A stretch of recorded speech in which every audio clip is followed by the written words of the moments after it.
Hello दोस्तों, मैं परबत सिंह राणावत एक बार फिर ऑनलाइन क्लासेस में आप सबका स्वागत कर रहा हूं। दोस्तों, अगर मेरी क्लास और ये राठौड़ वंश से पूरी टेस्ट सीरीज़ लेके आ रहा हूं। दोस्तों, मैं एक बार फिर आपसे प्रॉमिस करता हूं कि राठौड़ वंश के 2 चरणों में लेके आ रहा हूं। एक मालदेव, जसवंत सिंह, अजीत सिंह और दुर्गादास, उनके मैं अलग से लेके आ रहा हूँ। बाकी पूरे राठौड़ वंश एक साथ में लेके आ रहा हूँ।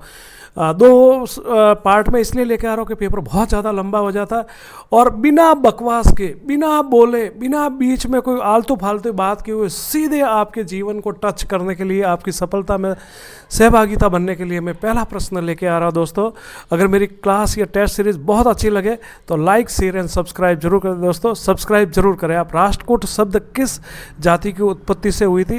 राष्ट्रकूट शब्द से किस जाति की उत्पत्ति हुई थी? दोस्तों, राठौड़ वंश की हुई थी। राठौड़, राठौड़ पहले प्राकृत भाषा का शब्द था, फिर ये इसमें आया था दोस्तों, जिससे राठौड़ वंश के। दोस्तों, यहाँ पर देखना, मिलान करें राठौड़ की उत्पत्ति के संबंध में मैंने सारे एक साथ ले लिए ताकि आपको भटकना नहीं पड़े। सीधा सीधा कर्नल टॉड के अनुसार दोस्तों इनकी जो उत्पत्ति थी वह सूर्यवंशी की थी। कहाँ से थे? सूर्यवंशी और कन्नौज का माना। दयाल दास ने दोस्तों इनको सूर्यवंशी और भल्लावल की संतान माना। किसने? सूर्यवंशी। ओके दोस्तों। मुणोत नैणसी, दोस्तों ये जो कह रहा है मुणोत नैणसी, और इसमें जो आपको लगाना है नैणसी, वो था कन्नौज के सूर्यवंशी। कहाँ के थे? कन्नौज का राठौड़ माना। ओके दोस्तों। भाटों के अनुसार ये हिरण्यकश्यप की संतान थे। राठौड़ महावंश के अनुसार ये शिव के शीर्ष पर जो चंद्रमा है उससे हुई थी दोस्तों। और जोधपुर की ख्यात से विष्णुवर्तमान के पुत्र बृहदबल से माना जाता है। एक बार वापस दोस्तों, ये अगर आप बहुत ज़्यादा डीप प्रश्न करते हो और अच्छी तैयारी करते हो, वेरी कुछ भी बार नहीं जाए, तब आप इनको जरूर याद रखें। कर्नल टॉड सूर्यवंशी और कन्नौज का, दयाल दास सूर्यवंशी और ब्राह्मण और भल्लावल की संतान, मुणोत नैणसी कन्नौज के राठौड़ वंश, भाटों के अनुसार हिरण्यकश्यप, राठौड़ महावंश सूर्य चंद्रमा, और जोधपुर की ख्यात में वृद्धबल का पुत्र माना गया दोस्तों। तीसरा प्रश्न, राष्ट्रकूट शब्द किस भाषा का है? तो मैंने थोड़ी देर पहले भी कहा था कि अशोक के समय का ये जो उस अशोक के अभिलेख में ये शब्द मिलता, राष्ट्रकूट प्राकृत भाषा का शब्द है दोस्तों। जोधपुर के राठौड़ की उत्पत्ति बदायूं से किसने मानी है? बदायूं के अनुसार देखना आप, ये जितने भी हैं दयालदास, जोधपुर ख्यात, पृथ्वीराज रासो वगैरह, ये इनको कन्नौज का मानता है, लेकिन यहाँ पर बदायूं पूछ रहा है तो पंडित गौरीशंकर हीराचंद ओझा और हरनली इनको चंद्रवंशी भी मानते हैं और इनको बदायूं से। शेष जितने भी पृथ्वीराज रासो, कर्नल टॉड वगैरह, इन सबको सूर्यवंशी मानते हैं और कन्नौज से मानते हैं। ये थोड़ा सा आप ध्यान रखना। 5वां प्रश्न, सर्वप्रथम राठौड़ वंश की नींव रखने वाला व्यक्ति दोस्तों राव सिंह। सबसे पहले बीठू पाली के अंदर इसने नींव रखी थी, जिससे इनकी 1243 देवल अभिलेख से इनकी जानकारी मिलती है दोस्तों। राठौड़ों को चंद्रवंशी आ गया ना दोस्तों, चंद्रवंशी मानने वाला तो कौन हो जाएगा? पंडित गौरीशंकर हीराचंद ओझा और डॉक्टर हरनली ने इनको चंद्रवंशी माना था। स्टार्ट के कुछ प्रश्न राठौड़ वंश के, अगर एक पढ़ने का तरीका होता है कि पहले इनकी उत्पत्ति से प्रश्न लो, फिर इनके संस्थापक से लो, फिर महान शासकों और उनके कार्य से प्रश्न लिए, तो मैंने हर छोटी से छोटी चीज को उठाया है ताकि आपके भूतों भविष्य कभी प्रश्न बाहर ना जाए दोस्तों। 7वां प्रश्न, देवल अभिलेख पाली में किस राठौड़ वंश शासक की मृत्यु की जानकारी? तो राव सिंह गायों को छुड़ाते हुए दोस्तों मारे गए। 1273 में इनका जो देवल अभिलेख है, इससे जानकारी भी मिलती है। आगे ये प्रश्न भी मैं बोल रहा हूँ और कहा भी गया इनके कि राव सिंह। राठौड़ वंश की स्थापना सर्वप्रथम बीठू गांव पाली में हुई थी, इसकी जानकारी किस अभिलेख से मिलती है? दोस्तों, अगला जो प्रश्न था वही इसका उत्तर है, देवल अभिलेख दोस्तों। ओके। 9वां प्रश्न दोस्तों, चक्रा देवी को कर्नाटक से लगाकर नागाना में बाड़मेर में किस? ये राठौड़ों की कुल देवी है दोस्तों। चक्रा देवी से यहाँ इसको नागाना में तो नागणेची माता कहते हैं, नीम के वृक्ष से है दोस्तों। और दूहड़ ने इनको कर्नाटक से लाकर यहाँ पर स्थापित किया था दोस्तों। 10, मालानी क्षेत्र का नाम किस शासक के नाम पर पड़ा? तो मल्लीनाथ के नाम पर यह क्षेत्र मालानी पड़ा था दोस्तों। इंदा परिहारों ने दहेज में मंडोर प्राप्त कर किसने राठौड़ वंश की नींव रखी? मतलब इंदा प्रतिहारों ने अपनी पुत्री का विवाह राव चुंडा से करवाया था और उसको मंडोर दहेज में दिया था, तो ऑप्शन स सही हो जाएगा। तो राठौड़ों को जो है मंडोर है जो दहेज में मिला था, यही मंडोर है। पहले प्रतिहार शासक थे और प्रतिहारों से राठौड़ वंश है जो आज दिन तक आबाद है दोस्तों। किस शासक ने मौलानी रानी किशोरी देवी के कहने पर रणमल की जगह पर कान्हा को उत्तराधिकारी बनाया था। तो ये किशोरी देवी मौलानी रानी थी, राव चुंडा की थी, और राव चुंडा एक अभियान से अपने पुत्र कांदल के हत्या का बदला लेकर सांबर में कैंप लगाया था, और वहाँ पर ये कहते हैं जो है रणमल से कहते हैं कि भाई तुम इसकी छोड़ दो, और सातल को अपना उत्तराधिकारी घोषित करते हैं। मौलाना रानी इसका साथ। मारवाड़ में सामंतवादी व्यवस्था की नींव किसने, देखना नींव रखने वाला राव चुंडा था, और इसको सर्वाधिक फैलाने वाला, विस्तार करने वाला राव जोधा था, लेकिन नींव राव चुंडा, सर्वाधिक विस्तार राव जोधा के समय हुआ था दोस्तों। ओके, मारवाड़ में सामंतवादी व्यवस्था का सर्वाधिक विस्तार दोस्तों आ गया प्रश्न किसके समय, राव जोधा के समय दोस्तों। ओके, 15 राव चुंडा ने रणमल को कौन सी जागीर दी थी, तो राव चुंडा ने सोजत और जोजावर दी थी, और दोनों सही हो जाएगा। बाद में ये राव लाखा, राणा लाखा की सेवा में चला जाता है, और राणा लाखा भी एक इसे जागीर देता है, जिसको आगे मैंने प्रश्न लिया उस पर बात करेंगे। यही प्रश्न है दोस्तों, महाराणा लाखा ने रणमल को कौन सी जागीर दी थी, तो सोजत और जोजावर तो राव चुंडा देता है, और ये धधला इसको राणा लाखा मेवाड़ का जो शासक था वह देता है दोस्तों। रणमल ने अपनी कौन सी बहन का विवाह महाराणा लाखा से करवाया था, हंसाबाई का दोस्तों। और ये कि अगर हंसाबाई से उत्पन्न पुत्र यदि मेवाड़ का शासक बनता है तो मैं अपनी बहन हंसाबाई का विवाह लाखा से कर दूंगा, लेकिन ये जो नारियल भेजता है वो राणा चुंडा के लिए भेजता है, लेकिन ऐसा नहीं होता दोस्तों। एक शर्त के अनुसार इससे उत्पन्न बाद में मोगल शासक भी बना था दोस्तों।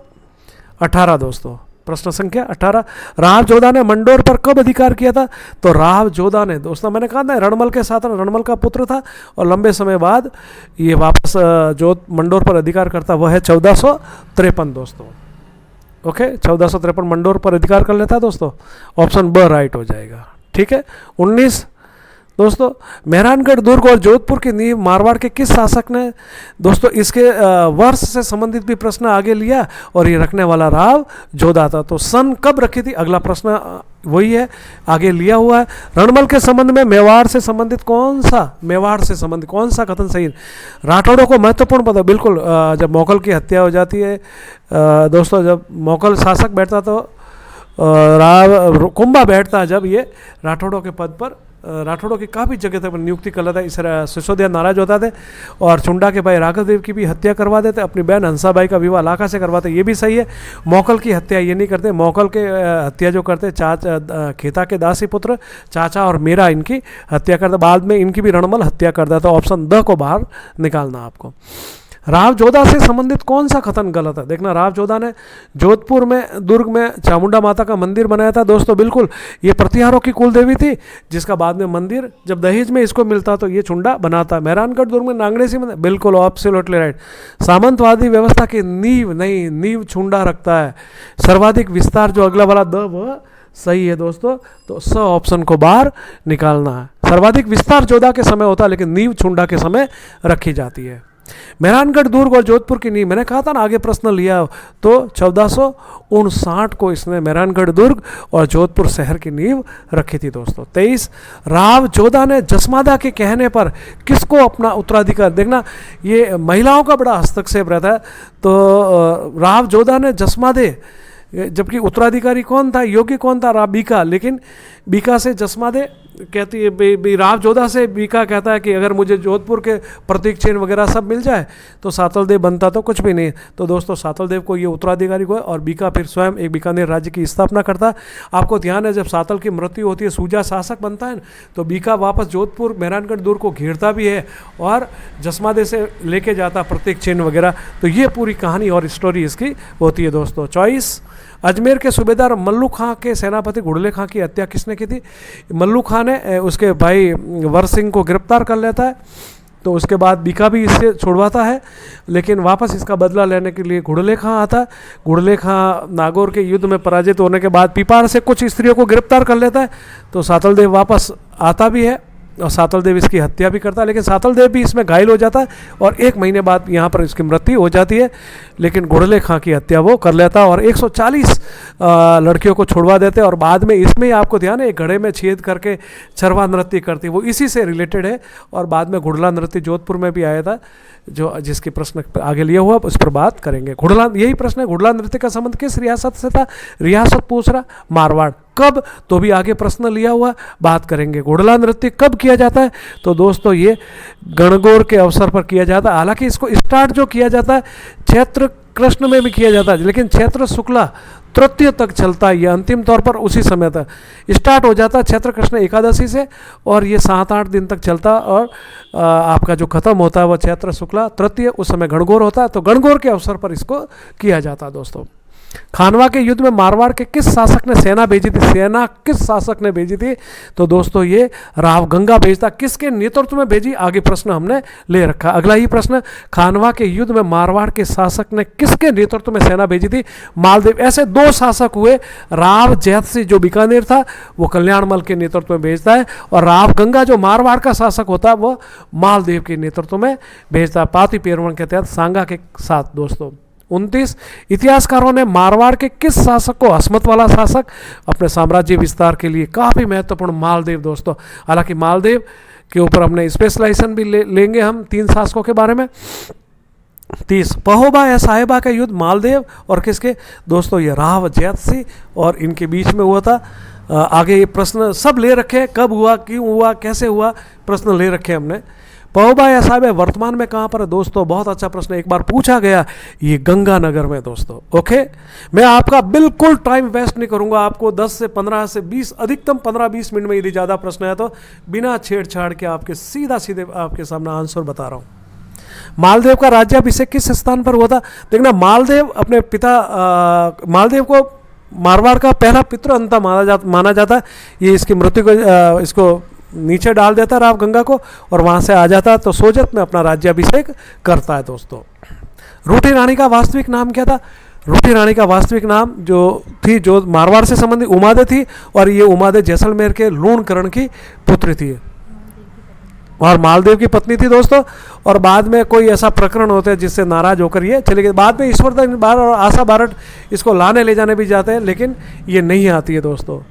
बाद में मालदेव की मृत्यु होती है तो उसके साफे के साथ ही सती हो जाती है दोस्तों, होगा जिसके सहमरण कहते हैं दोस्तों। मालदेव की पत्नी रूठी रानी ने शेष जीवन दोस्तों, रूठी रानियों का महल एक ही था, तारागढ़ दोस्तों। 35, पहोबा या साहेबा का युद्ध कब हुआ, तो ये 1541 में हुआ था, गंगानगर में हुआ था। मालदेव और राव जैतसिंह के, और इस युद्ध में राव जैतसिंह युद्ध भूमि में मारा गया था दोस्तों। अरमाड़ा का युद्ध कब हुआ था, अरमाड़ा का युद्ध 1557 में हुआ था, और आगे किस किस के बीच में होता, क्यों हुआ था, अगले प्रश्न में मैं इसकी पूरी स्टोरी बताऊंगा दोस्तों।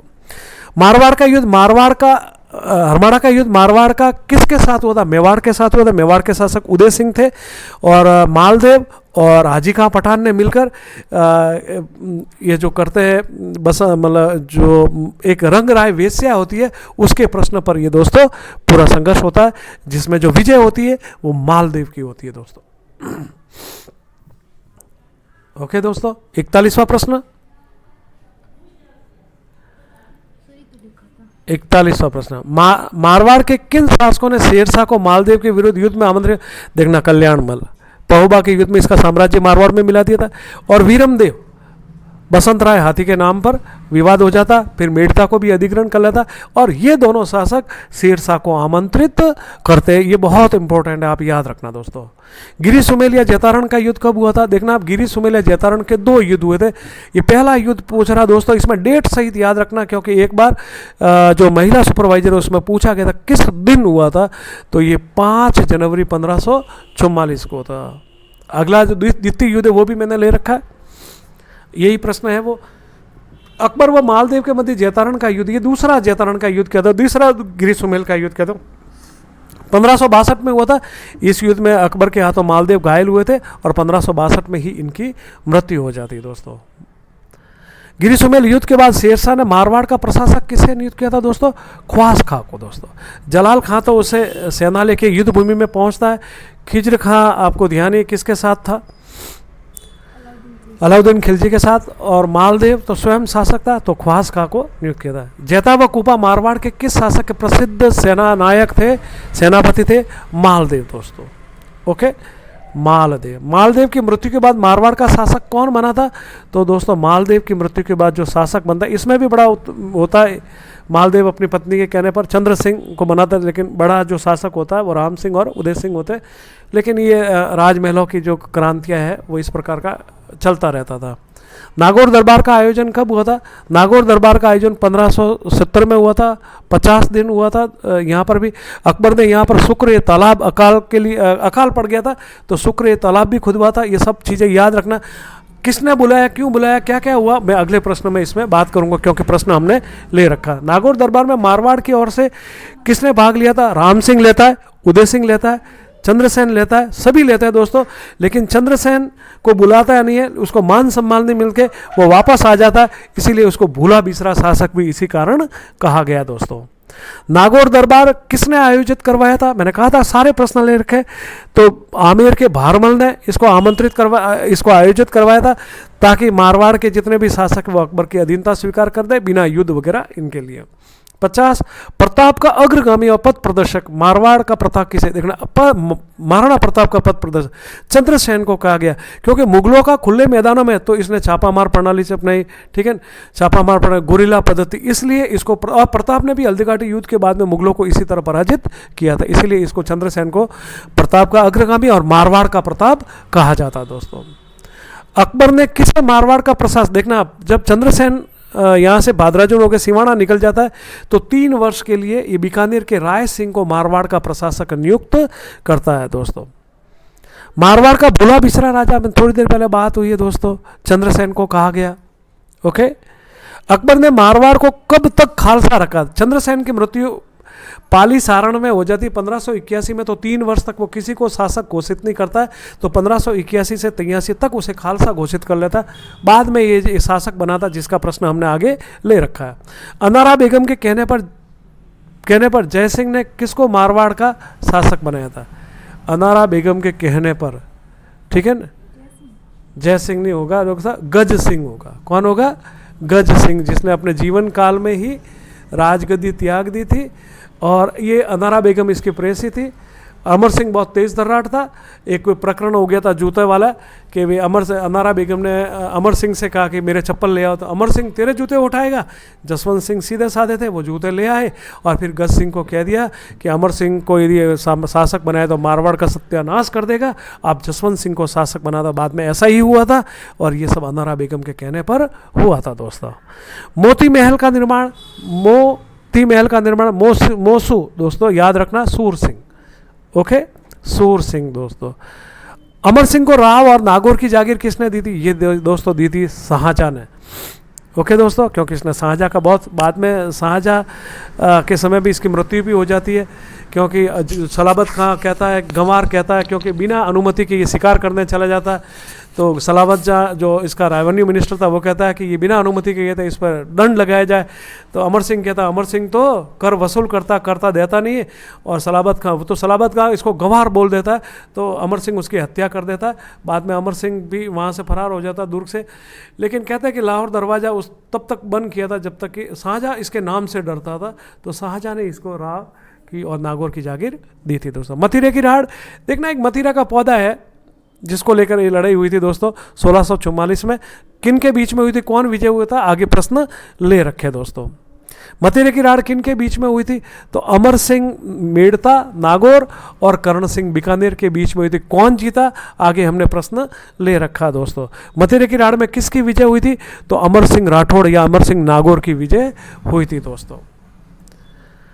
खेजड़ली हत्याकांड कब हुआ था? खेजड़ली हत्याकांड दोस्तों अभय सिंह के समय हुआ था, 1530 में हुआ था। इससे संबंधित आगे और भी प्रश्न ले रखे हैं, तो आगे इन्हीं प्रश्नों में हम विस्तृत बात करेंगे। खेजड़ली हत्याकांड किसके नेतृत्व में हुआ था? तो उस समय जो थे मेहरानगढ़ दुर्ग का पुनर्निर्माण करवाना था, तो खेजड़ी का अमृता देवी बिश्नोई और इसके पति के नेतृत्व में हुआ था। तो अमृता देवी बिश्नोई विशेष रूप से आप याद रखें। विश्व का एकमात्र वृक्ष मेला कहाँ बढ़ता है? खेजड़ली में दोस्तों। कब बढ़ता है, आगे हमने प्रश्न ले रखा दोस्तों। खेजड़ली का वृक्ष मेला कब बढ़ता है? तो भाद्रपद शुक्ला दशमी को दोस्तों। याद है दशमी को और कौन कौन से होते हैं? तेजा जी का भी मेला बढ़ता है भाद्रपद शुक्ला दशमी को, याद रखना दोस्तों। उदय सिंह को किस मुगल शासक ने मोटा राजा की उपाधि दी थी? तो उदय सिंह के बारे में अकबर देता है, अकबर इसको बहुत सारी उपाधियाँ देता है, पहली बार अधीनता इससे रिलेटेड और प्रश्न ले रखे, उन्हीं प्रश्नों में हम बात करेंगे दोस्तों। मुगल शासकों ने किसे सबसे पहले राजा की उपाधि, तो भी मोटा राजा उदय सिंह हो जाएगा। अधीनता स्वीकार करने वाला भी पहला ये मारवाड़ का शासक था। जोधपुर का पहला शासक जिसने मुगलों की अधीनता स्वीकार की थी, बिल्कुल मोटा राजा उदय सिंह दोस्तों। जोधपुर का पहला शासक जिसको मनसबदारी मिली थी, इसी को मिली की थी दोस्तों, मोटा राजा उदय सिंह को दोस्तों। मल्लीनाथ का पशु मेला जोधपुर के किस शासक ने सब समय प्रारंभ हुआ था, मोटा राजा उदय सिंह, और सबसे पहला पशु मेला भी दोस्तों यही था प्रारंभ। जोधपुर के किस शासक के समय किशनगढ़ की स्थापना हुई थी, मोटा राजा उदय सिंह के पुत्र किशन सिंह ने ही किशनगढ़ शहर की स्थापना की थी दोस्तों।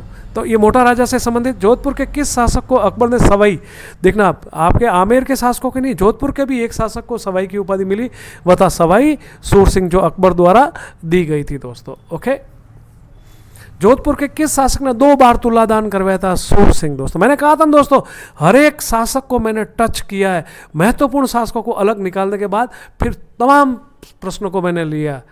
72, जोधपुर के किस शासक को दल थम्बन की उपाधि, तो दल थम्बन भी थी, और उसको एक और भी उपाधि प्राप्त थी दोस्तों, मुझे अभी तो याद नहीं आ रही है, लेकिन दल थम्बन और दल थम्बन गज सिंह को ही प्राप्त थी दोस्तों, और एक उपाधि और थी। जोधपुर के किस शासक ने अपने जीवन काल में राजगद्दी छोड़ दी, तो गज सिंह ही थी दोस्तों, गज सिंह ही थी। ठीक है दोस्तों। फूल महल का निर्माण, मोती महल सूर सिंह, फूल महल अभय सिंह दोस्तों। कौन हो जाएगा, अभय सिंह दोस्तों। ओके, सूरज प्रकाश किसके पुस्तक द्वारा, ये करणी द्वान द्वारा। वेरी मोस्ट प्रश्न दोस्तों। ओके, बिना आपका टाइम वेस्ट किए हुए अगला प्रश्न, सूरज प्रकाश पुस्तक मारवाड़ के किस शासक के समय लिखी गई थी, ये अभय सिंह के साथ लिखी गई थी दोस्तों। ओके, मारवाड़ की नुरजा गुलाब विजय सिंह के समय, गुलाब राय जिसको मारवाड़ की नुरजा कहा जाता है दोस्तों। मारवाड़ के किस शासक ने विजय सिंह, तो विजय सिंह विजय शाही सिक्के, यही है जाड़ शाही सिक्के जयपुर के थे दोस्तों, ये बहुत महत्वपूर्ण थे दोस्तों। कृष्णा कुमारी हत्याकांड मारवाड़ के किस शासक के समय, देखना कृष्णा कुमारी मेवाड़ के भीम सिंह की पुत्री थी, जिनकी सगाई मारवाड़ के भीम सिंह के समय की थी, लेकिन इनकी मृत्यु हो जाती है, तब शासक मान सिंह बनता है, और फिर मान सिंह की जगह इनकी सगाई जगत सिंह द्वितीय जयपुर से कर लेते हैं, लेकिन मान सिंह भी इस बात को लेकर अड़ जाते हैं। इस बीच इन दोनों के बीच में गिगोली का युद्ध होता है, जिसमें जयपुर विजय होता है, लेकिन बाद में आमिर खां पिंडारी के कहने पर भीम सिंह मेवाड़ कृष्णा कुमारी की 1810 जुलाई 1810 में वो आत्महत्या कर लेती है। तो मान सिंह के समय उसके जो कृष्णा कुमारी का हत्याकांड हुआ था दोस्तों। जोधपुर में महामंदिर की स्थापना ये मान सिंह ने, देखना मान सिंह और जो भीम सिंह थे उनके बीच में उत्तराधिकारी को, तो जालोर के जालंधर नाथ ने ये घोषणा की थी कि मान सिंह जीतेगा, तब उन्होंने कहा था कि अगर मैं जीता तो मैं मंदिर बनाऊंगा। तो जोधपुर में महामंदिर, तो इनको मानपंथी कहा जाता है। एक मंदिर और बनाया था जालोर में, जिसका प्रश्न आगे ले रखा, उस पर बात करेंगे।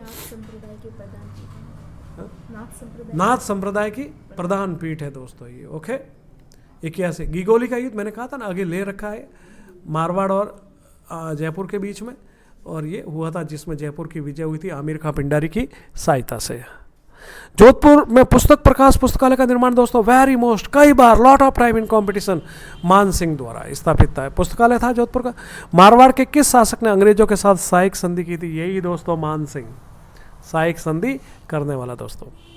1857 की क्रांति के समय मारवाड़ का शासक कौन था, तखत सिंह था दोस्तों। मान सिंह के भी पुत्र नहीं था, तब अपनी बहन के पुत्र को ईडर से गोद लिया गया था दोस्तों। यदि मेरी क्लास बहुत अच्छी लगे लोगों तो दोस्तों सब्सक्राइब जरूर कर लिया करो। एकीकरण के समय मारवाड़ का शासक कौन था, हनुमंत सिंह दोस्तों। कौन थे, हनुमंत सिंह एकीकरण के समय दोस्तों। ओके, रियासती विभाग के सचिव वीपी मेनन पर पेन पिस्टल से हमला किसने किया था दोस्तों, हनुमंत सिंह ने दोस्तों। अभी वर्तमान में ये ब्रिटेन में पड़ा पेन। जालोर में सूर्य मंदिर, मैंने कहा था ना इसने एक और मंदिर का निर्माण करा था महामंदिर के अलावा, तो आंसर क्या हो जाएगा दोस्तों, मान सिंह दोस्तों। ओके, आज का आखिरी प्रश्न दोस्तों, मारवाड़ के किस शासक को सन्यासी राजा कहा जाता है, तो महामंदिर और सूर्य मंदिर के कारण और सन्यासियों की घोषणा के बाद में शासक बना था, तो मान सिंह को सन्यासी राजा कहा जाता दोस्तों। अगर मेरी क्लास बहुत अच्छी लगे तो लाइक शेयर एंड सब्सक्राइब जरूर करो दोस्तों। नमस्ते, अगले में मिलते हैं प्रश्न में, अगले टेस्ट सीरीज में वापस मिलते हैं।